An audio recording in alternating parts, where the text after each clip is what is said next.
Hello everybody. आज हम Annelida के मेंबर लीच के डाइजेस्टिव सिस्टम के बारे में बात करने वाले हैं। जैसा कि आप जानते हैं कि लीच जो है वो फाइलम एनालिडा के क्लास हिरिडीनिया से बिलोंग करता है और एक सॉन्गिवोरस नेचर का एनिमल है, यानी ये ब्लड पर जीवित रहता है, यानी अपने पोषी से ये एक परजीवी है, एक्टोपैरासाइट, और अपने जो होस्ट या पोषी रहता है ये उसके रुधिर का भक्षण करता है, इसलिए इसे रुधिर भक्षी या सॉन्गिवोरस कहा जाता है। जैसा कि हम जानते हैं कि जो लीच है उसमें एक कंप्लीट डाइजेस्टिव सिस्टम जो है वो प्रेजेंट होता है और इसके डाइजेस्टिव सिस्टम को हम मेनली दो पार्ट्स के अंदर डिवाइड करते हैं और ये दो पार्ट्स हैं एलिमेंट्री कैनाल और डाइजेस्टिव ग्लैंड्स। जैसा कि आप यहाँ देख पा रहे हैं, एलिमेंट्री कैनाल के डिफरेंट पार्ट्स को हमने तीन मेन कैटेगरीज के अंदर डिवाइड किया है, फोरगट, मिड गट और हाइंड गट। यानी सबसे आगे वाला भाग फोरगट, जिसे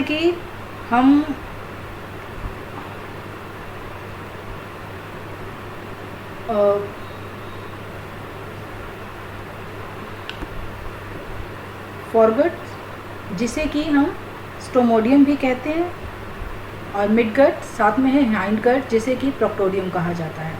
स्टार्ट करते हैं हम फोरगट या फिर स्टोमोडियम से। स्टोमोडियम जो होता है वो तीन हिस्सों से मिलकर बना हुआ है, प्रीओरल चैम्बर, बक्कल कैविटी और फेरिंग्स। जबकि मिड गट में चार हिस्से पाए जाते हैं, इसोफेगस, क्रॉप, स्टमक और इंटेस्टाइन। इसी प्रकार से हाइंड गट में दो हिस्से हैं, रेक्टम और एनस। अब बात करते हैं एलिमेंट्री कैनाल के बारे में डिटेल में। तो जैसा कि आप यहाँ पे डायग्राम में देख पा रहे हैं, यहाँ कंप्लीट जो उसका लीच का डाइजेस्टिव सिस्टम है हमें नज़र आ रहा है। ये इसका एंटीरियर एंड है जबकि ये इसका पोस्टीरियर एंड है। तो आगे वाला जो हिस्सा है हम स्टार्ट करते हैं इसके प्री ओरल चैम्बर से बात करना शुरू करते हैं इसके, जो कि इसके फोरगट या फिर स्टोमोडियम का फर्स्ट सबसे पहला मेंबर है। अगर हम प्री ओरल चैम्बर की बात करें तो प्री ओरल चैम्बर जो है वो इसके एंटीरियर सकर के वेंट्रल सरफेस पर पाया जाता है और इसकी छत एक मेम्ब्रेन से मिलकर बनती है, जिस मेम्ब्रेन को हम वीलम कहते हैं, और एक ट्राई रेडियल माउथ जो है वो प्रेजेंट होता है।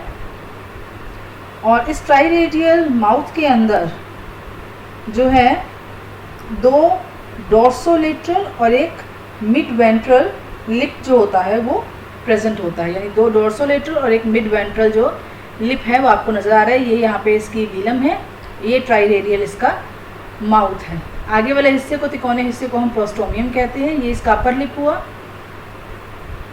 नेक्स्ट आता है बक्कल कैविटी। जो इसकी बक्कल कैविटी है वो इसका जो माउथ है वो पीछे की ओर एक गुहा में खुलता है जिसको हम नाम देते हैं बक्कल कैविटी। इस बक्कल कैविटी में जॉज प्रेजेंट होते हैं, जैसा कि आप यहाँ देख रहे हैं कि यहाँ पे तीन जॉज जो हैं वो प्रेजेंट हैं। ट्राई रेडियल जो इसका माउथ होता है उसके जस्ट नीचे तीन जॉज प्रेजेंट होते हैं। ये इसकी बक्कल कैविटी का डायग्राम नज़र आ रहा है यहाँ पे आपको। ये इसकी बक्कल कैविटी है, एंटीरियर पोर्शन के ऊपर जॉज हैं, यहाँ पे एक मीडियन और दो लेटरल जो हैं जॉज जो होते हैं वो प्रेजेंट होते हैं। इन जॉज के ऊपर दांत प्रेजेंट होते हैं। जो मीडियन इसका जॉ होता है उसके ऊपर 103 से 128 और जो लेटरल जॉज हैं उस पर 85 से 115 टीथ जो होते हैं वो प्रेजेंट होते हैं। इसके अलावा इन जॉज के ऊपर छोटे छोटे सैलिवरी पेपिला प्रेजेंट होते हैं जिनमें सैलिवरी ग्लैंड के बहुत सारे छिद्र उपस्थित होते हैं। अब इन जॉज की मदद से जब एनिमल कट बनाता है होस्ट की बॉडी पर तो एक वाई शेप का कट जो होता है वो उसकी बॉडी में फॉर्म होता है। नेक्स्ट हम बात करते हैं फेरिंग्स की। पीछे की ओर जो है वो फेरिंग्स, यानी बक्कल कैविटी के जस्ट पीछे इसमें फेरिंग्स प्रेजेंट होती है। अब फेरिंग्स जो है वो थोड़ी फूली हुई, थोड़ी मोटी संरचना है।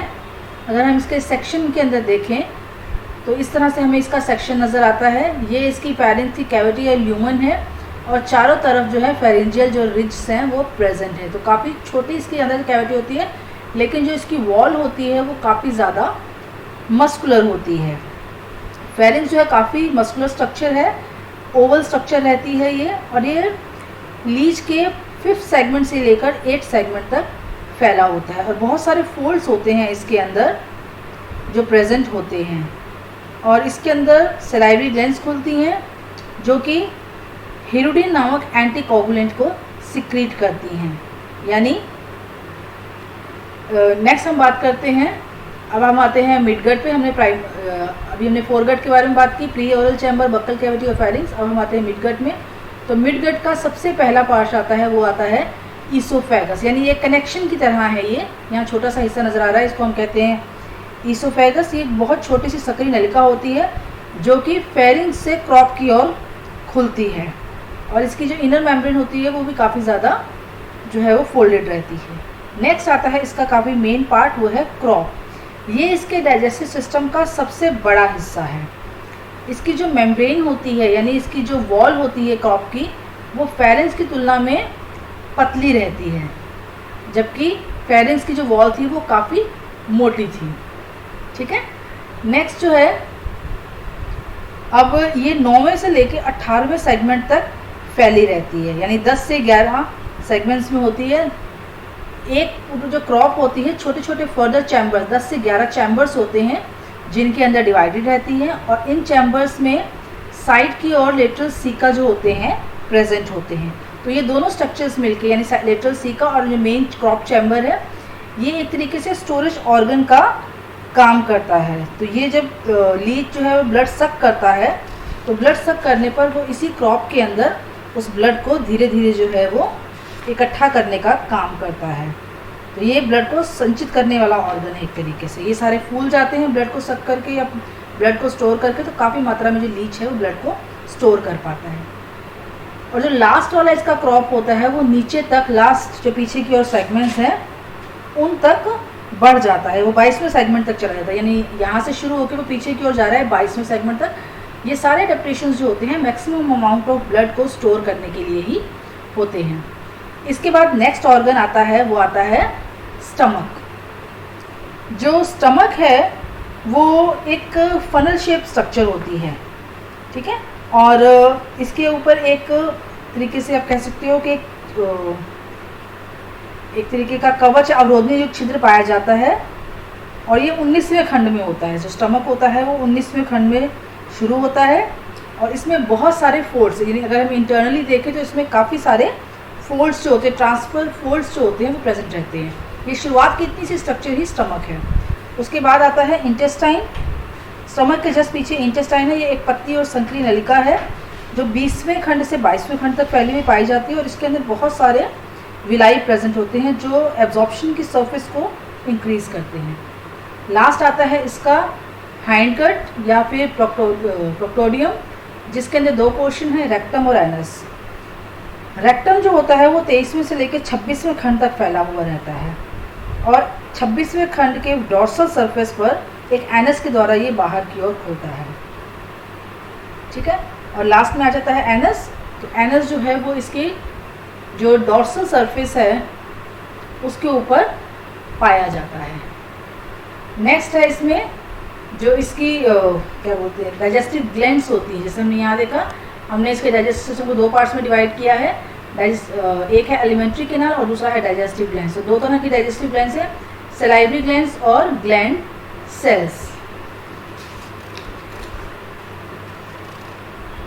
तो ये दोनों जो ग्लैंड्स हैं, ग्लैंड सेल्स हैं या सलाइवरी ग्लैंड्स हैं, ये लार का निर्माण करती हैं, और इस लार में एक प्रमुख तत्व जो है वो पाया जाता है जिसको हम कहते हैं हिरुडिन। ये एक एंटीकोगुलेंट होता है। जिस वक्त जो लीच है वो अपने होस्ट का ब्लड सक करती है, उस समय ये एंटीकोगुलेंट लार के साथ उसके ब्लड में मिला दिया जाता है, ताकि जो होस्ट है उसका ब्लड जमे नहीं या उसमें थक्का नहीं बने, और जो लीच है वो कंटिन्यूसली उसके ब्लड को सक कर सके।